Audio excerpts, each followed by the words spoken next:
Hey guys, welcome to the Ramsey Paul Show. I go over the top news stories of the day. And today is Wednesday, September 24th. I hope you're all having a great day. We've been having a lot of rain here in the Ozarks, but it's nice. It's nice. It's a lot cooler. If you want to support the show, YouTube has, I think, a tip feature and Powerchats. There's a link in the description below. I do appreciate it. I don't have a sugar daddy donating to me, so I rely on you guys. So thank you. Be sure to like and subscribe, pass it on. I want to try to grow the channel. All right. After the Charlie Kirk assassination, and when it came out, it was a leftist who was influenced at least by Antifa. He used the same slogans, hey, catch this fascist, and has some Antifa Italian song from the 60s. I really thought that they would pull back, the woke left. They saw the backlash and they're like, whoa, we gotta cool down the temperature for a bit because the Trump administration, they declared Antifa a domestic terrorist organization. The FBI is treating this stuff very seriously now. So I thought there'd be a pause. I thought it would continue in the future, but I thought at least for a bit, they'd be like, okay, well, this is bad optics.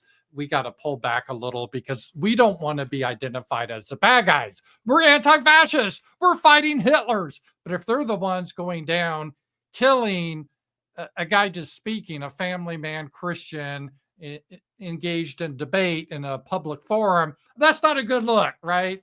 And I know it wasn't just Tyler Robinson that committed the murder that was a bad look, but it was his ideology. He was into this whole trans weirdness, the furry weirdness. But it's even worse. The people afterwards, a lot of them were celebrating on the left. And I think the biggest demographic were teachers, like elementary school teachers. They were dancing, celebration time, come on. And they're happy. A man was murdered. And it's like, what the hell? What sort of insanity is this? Horrible optics for the left, right? Because they always act like they're the good guys. You're the evil ones with the KKK fascists trying to oppress us. They always like that. So it doesn't really look good. So I thought, okay, even though they are evil and they will continue in the future, I thought they would be at least a pause to the violence. Well, I was wrong. I was wrong with that. And we had, it looks like a fairly major attack yesterday or last night in Dallas.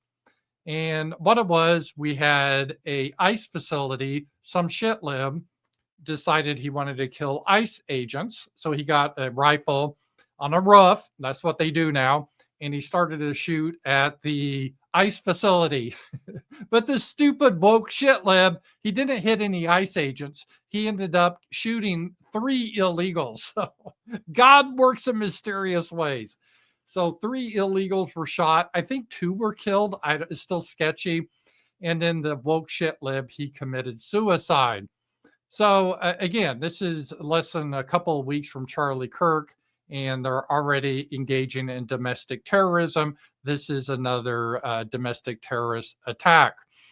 And let's see here, just as update, this was someone, we got confirmation that this wasn't a MAGA person. So if Jimmy Kimmel comes out, I bet it was a MAGA person. They were there trying to kill these poor undocumented immigrants. No, the guy was trying to kill ICE agents. He just had bad aim and he killed a bunch of illegals. And breaking, bullet rounds in Dallas shooting showed anti-ICE messages, FBI revealed.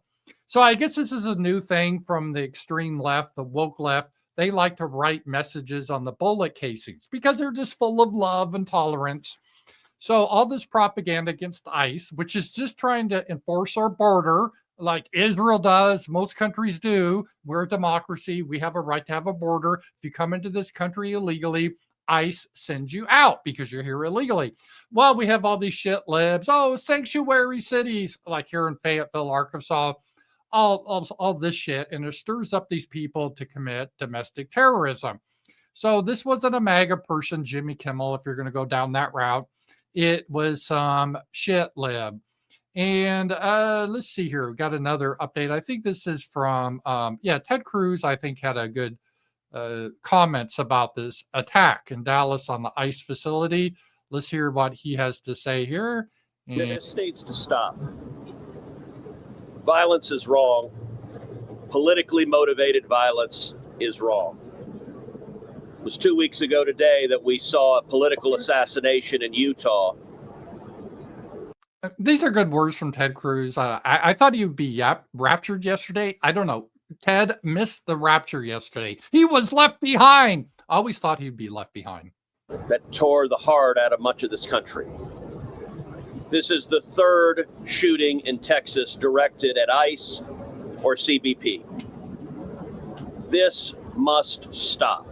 We need to learn to work together without demonizing each other, without attacking each other. And I want to say thank you. I want to say thank you to the brave men and women of law enforcement. I want to say thank you to the brave men and women of ICE and CBP and everyone who puts their lives on the line to keep us safe.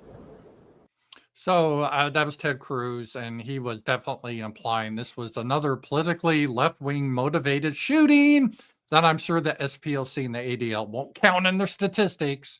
But here we go. So this is happening. And then at the same time, and this wasn't as dramatic, but we had Antifa of all places. They decided to engage in a violent attack on an ICE building. Antifa has surrounded the federal building in Eugene, Oregon to protest ICE. The domestic terrorist group is posted up at the entrances and exits, pounding on the doors and windows. Sources say employees are having to find alternative exits. So Antifa showed up, threatening to beat up or kill anyone that came in or out of the exits.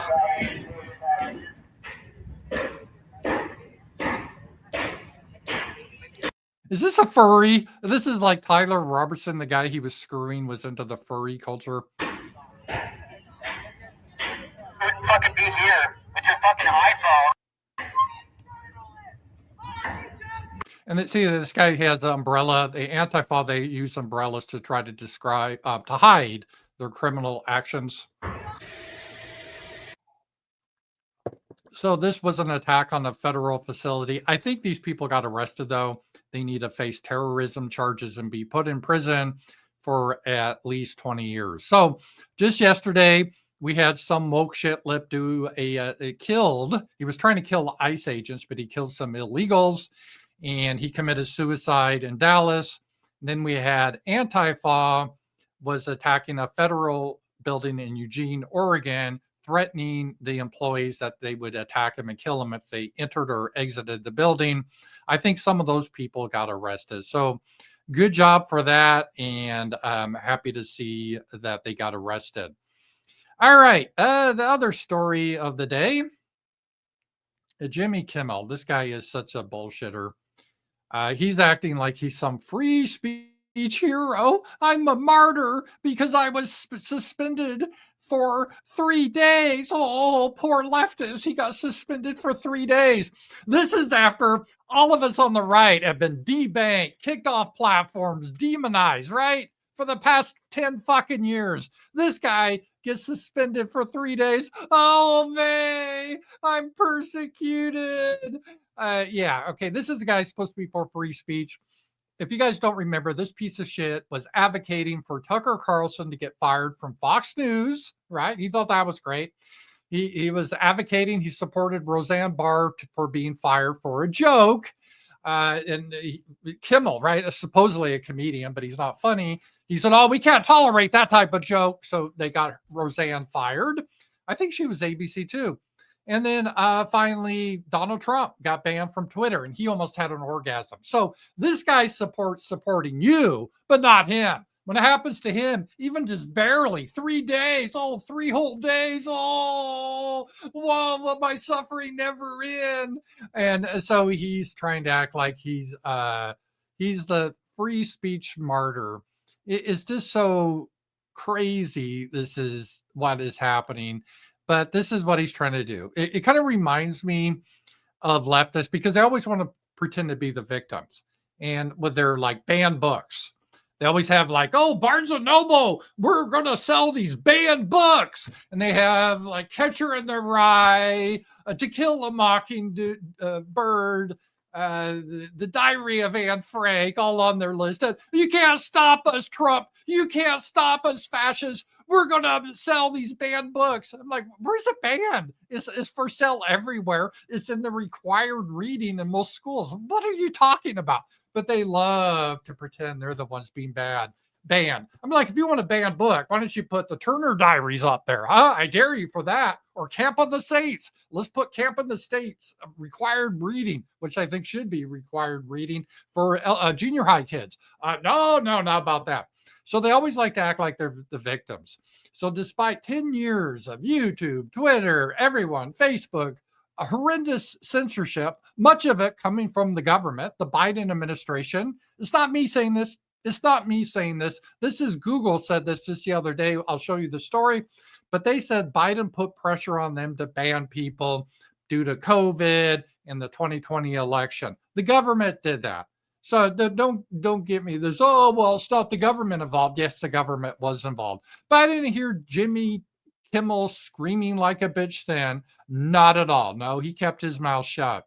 And if you take a look at this, here's the story. So it's not me just making this up. Google admits censorship under Biden, promises to end bans of YouTube accounts of thousands of Americans censored for political speech. So Google admitted this is a Biden administration told them to ban people or either or if they didn't ban them, at least strike down the videos. That happened to me during COVID, or use the algorithm to hide videos because they had this whole myth about COVID they were trying to push. And the Biden administration was upset about that. So they were banning people. And they were also banning people that said, the 2020 election, there was a lot of shenanigans that went on there. If you said that, you'd get banned too. And so this is so if you're, if you were banned for so-called hate, you're not coming back on YouTube. But if you were banned because you had questions about COVID or the 2020 election, supposedly, YouTube is supposed to bring these people back on, right? But I just have you, mind you, when this was happening and all these people were being banned from Facebook and YouTube and Twitter about COVID or the 2020 election based on the government's interference, that little bitch, Jimmy Kimmel, didn't have anything to say about it. In fact, he was cheerleading him. So now he wants to be this free speech martyr because I got suspended for 3 days. Yeah, go fuck yourself. Go fuck yourself. That's not flying here. I don't have any of that. I'm not going to feel sorry for him. But that is what that is. So that was the other big story. Jimmy Kimmel back. Oh, let's feel so sorry for him. All right. Today, I think I'm just going to do 3 stories. And this is, I read this and let me just show you here. And my initial impression was different when I read this and afterwards. Because Trump just flip-flops all the time, especially on the Ukraine war. It seems like whoever he talks to last, that's what he agrees to. So if he's talking to Zelensky, he's like, yay, go Ukraine, Russia sucks. If he talks to Russia, he's like, yay, Russia, Ukraine sucks. It's back and forth. It's hard to figure. And now it looks like he's on to this, yay, Ukraine. He's into that sort of thing. But the more I read this, I'm not really quite sure. So let me just show you what he wrote here. This is concerning the Ukrainian-Russian war. After getting to know and fully understand the Ukraine-Russian military and economic situation and seeing the economic trouble is causing Russia, well, it's not causing economic trouble in Russia. Russia is actually growing their GDP. They're having really no issues. Now, Europe is facing economic crisis. Britain's in turmoil, so is France, and so is Germany. I think Ukraine, with the support of the European Union, is in the position to fight and win all of Ukraine back in its original form. So again, look how he wrote this. And maybe this was by accident, because who knows how Trump, how much thought he puts into his post. But he's not including the United States. He's saying Ukraine and the European bitches, you're in the position to win and everything. So go for it. With time, patience, and financial support of Europe, and in particular NATO, the original borders from this war is very much an option. Why not? So again, notice he's not saying the United States. He's saying with the financial support of Europe, and Europe doesn't have any money. They're bankrupt. They're bringing in all these third world refugees, and it's not revitalizing their economy. It's all paying out all these welfare to stupid, violent people isn't helping their economy. Who could have figured? But Trump is saying, hey, Europe and NATO, you guys, if you fund Ukraine, I'm sure they're going to win. You notice he didn't say the United States. Russia has been fighting aimlessly for 3.5 years, a war that should have taken a real military power less than a week to win. That's the myth that Russia said they would win this war in 3 days. Russia never said that. That was always a Ukrainian and NATO propaganda point. This is not distinguishing Russia. In fact, it's very much making them look like a paper tiger. When the people living in Moscow and all of the great cities, towns, and districts throughout Russia find out what is really going on with this war, the fact that it's almost impossible for them to get gasoline through long lines that are being formed. Again, this isn't the case at all. Russia exports gasoline. Russia is a fuel exporter. They don't have any energy problems. And all the other things that are taking place in the war economy, they're not in a war economy. They're still in a peace economy where most of their money is being spent on fighting in Ukraine. That's not happening, which has great spirit and only getting better. Ukraine will be able to take back their country in its original form. And who knows, maybe even go further than Putin. Russia are in big economic trouble. So they're saying Ukraine may take over Russia or something like that. And it's time for the Ukraine to act. In any event, I wish both countries well, both countries. So he's saying, hey, Russia, what are the both countries? He's saying Russia and Ukraine, hey, I wish you guys well, good luck. And we'll continue to supply weapons to NATO for NATO to do what they want with them. So this is the usual. We supply NATO. NATO, if you want to give them Ukraine, that's up to you, but we're not giving them to Ukraine. Good luck to all. Good luck to that, everyone. So the more I read this, it's almost like Trump is mocking Ukraine and Europe. He's basically saying, and I could be wrong because Trump's all over the map, but to me, this looks like, hey, we're not funding this war anymore. But we shouldn't need to, because Europe, you always say how rich you are and how Russia is so poor. They have the economy of like Portugal or something. Well, if that's the case, if Russia is extremely poor, like Trump was saying, he's hearing from the Europeans, and the Europeans are so rich with their diversity. Well, then what's the issue? They don't need the United States. The rich Europe, they can fund this war. They don't need the United States. And obviously, Russia be close to crumbling. So why should we get involved? And I almost think Trump is saying this sarcastically, kind of tongue in cheek, because he's saying, hey, but whatever. I wish Russia, I wish Ukraine well. Hey, go at it. Good luck to you guys. It's almost like saying, I'm out of here. You guys have fun. We are still part of NATO. And if NATO wants to buy our weapons, hey, well, that's fine. We'll sell them our weapons that we have. We don't have an unlimited supply, because we have God's all-stars that always want us to get into another war with Iran. They're constantly fighting and want us to fight for them. Then we got the issue with Venezuela, and then we got the issue always perpetually with China and Taiwan. Our inventories are running low. We've outsourced our manufacturing, so we don't have endless weapons. So Europe, you guys tell us you're super rich and Russia's poor and weak, and they're about to collapse their economy. Well, good. Then you guys can fight the war. You should be able to win this in easily. So go for it. I don't know if Trump is really saying that, but if he is, it's pretty clever. Trump has done some things I think are pretty clever recently. Remember, Lindsey Graham wanted us to put bone-crushing sanctions on Russia, but there's nothing we can do more with Russia. So it was, anyone that buys energy or anything from Russia, we got to put huge tariffs on. In India and China, 100% tariffs. And that would be devastating because we require a lot of stuff from China, including rare earth minerals that we need to use to make weapons, but whatever. So that was Lindsey Graham. So Trump navigated this kind of interesting because Europe was also demanding this. So Trump said, hey, okay, if you're serious about this, then Europe, you need to stop buying all sorts of gas or energy from Russia, because you guys still are. I know Turkey is. I know Hungary is. So NATO countries, if you don't want us to buy gasoline or oil from Russia, then you need to start walking the talk. Oh, and by the way, I'm happy to put on 100% tariffs on India and China, and I'm sure you're going to follow suit, right? Because you want us to do it. So bitches, you can do it too, right? You're ready to do it, right? Right? And he knows they're like, no, we can't do that. That would destroy our already shitty economies. And Trump knows that we're going to say that. So then Trump can say, well, hey, I tried. Hey, Lindsey Graham, I tried to put these on. I said I was willing to do it. But these guys, they're not willing to do it. So why should we? Why should America have to have all the issue? Europe, you need to do these sanctions, and then we'll follow on. And now this latest post, and again, initially it looked like Trump was flip-flopping again.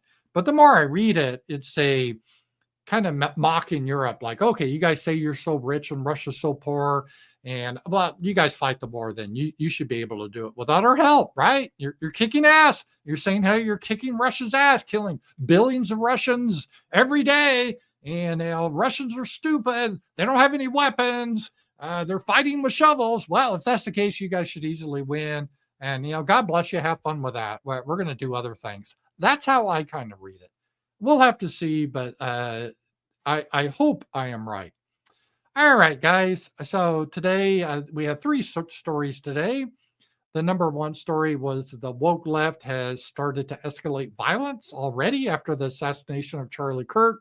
In Eugene, Oregon, they attacked a federal building with threatening employees to kill them. And then Dallas, a leftist actually did kill. He was targeting ICE agents, but the stupid woke leftist ended up killing 1 or 2 illegals. Then he shot himself. So he's now in hell. Number 2 story, Jimmy Kimmel's back and acting like a free speech martyr, even though he's been running around trying to get people censored. He had no troubles. When it's us, he has no trouble with it. And then number 3 was Trump put out that interesting comment about Ukraine. So guys, as always, thank you for watching. Be sure to like and subscribe, and we'll talk to you guys later. Bye-bye.